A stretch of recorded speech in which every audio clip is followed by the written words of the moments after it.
Good day, I'm Lorraine Mendez and this is your JIS News for Tuesday, April 30.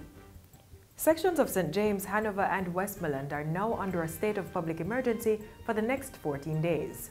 Prime Minister Andrew Holness made the announcement this morning during a press conference at Jamaica House. The government will use all the tools available to protect the lives of citizens.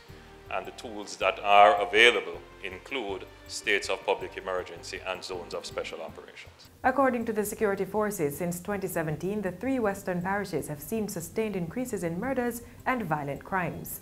Since the start of 2019, Westmoreland has recorded 29 murders, followed by St. James with 27 murders and Hanover recording 18 murders. We're asking you to use any one of the available tip lines to report gang or other violent activities. And the tip lines are 311 for the JCCF tip line and 876-837-8888 for the JDF tip line. This community support is a key component of our intelligence gathering process and rests heavily upon your input and involvement.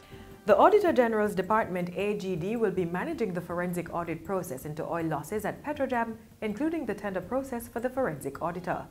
The AGD is to receive all the comments and feedback on the draft terms of reference developed for the forensic audit by May 1.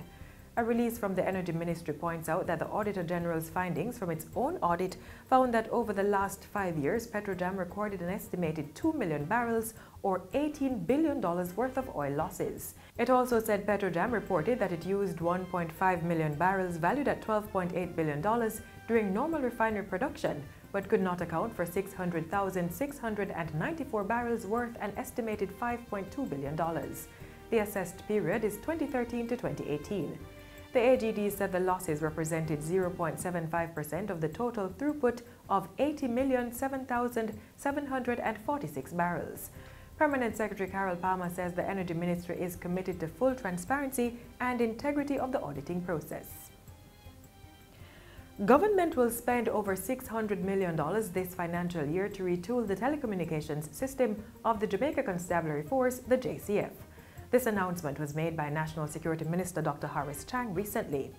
We'll cover the island and we will ensure that the police officers have quality communication, both mobile and fixed. Dr. Chang says the JCF is committed to enhancing efficiency, accountability and optimal performance through the institutionalization of a technology governance structure. This year, there will be significant updates to the enterprise resource management system.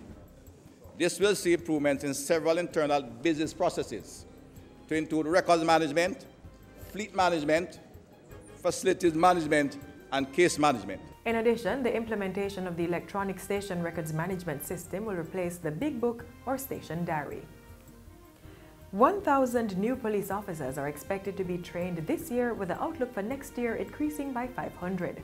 The professional review of 19 territorial police divisions suggests that an additional 4,000 members are required to ensure adequate staffing of our police force. Dr. Chang says while these numbers are being expanded, the Commissioner of Police and his team will reorganize and remission the Inspectorate of Constabulary, which will be rebranded the Professional Standard Branch of the Police Force. The Security Minister says the Counter-Terrorism and Organized Crime Investigation Branch, CTOC, will have a special subgroup to deal with anti-gang activities, among other things. The mobile reserve will be restructured and placed a position to be more effective and to respond to the many hotspots across the island more effectively. A new $40 million female ward is to be constructed at the Manchester Infirmary. Ground was broken at the site of the new facility on Thursday. It should be completed by year-end. Speaking at the ceremony, Local Government and Community Development Minister Desmond McKenzie said government is committed to improving the lives of Jamaica's poor. And we are doing so because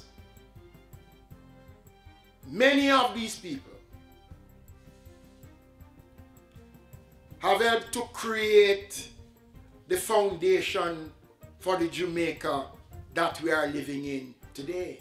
The infirmary will have solar water heating and energy-saving water harvesting systems to reduce the cost of electricity. It will also have a new generator to run the facility during power outages. And finally, government is on track to deliver 28 houses by August under its indigent housing program. More than 50 are expected to be delivered by March 2020. Local Government and Community Development Minister Desmond McKenzie made those announcements at the recent handing over of 2 indigent houses at Hatfield in Manchester. We're not only putting a roof over the heads of these people, we have ensured that all these units are properly equipped with furniture. And we also ensure that those persons who occupy these units are monitored almost on a weekly basis by the staff of the Poor Relief Department.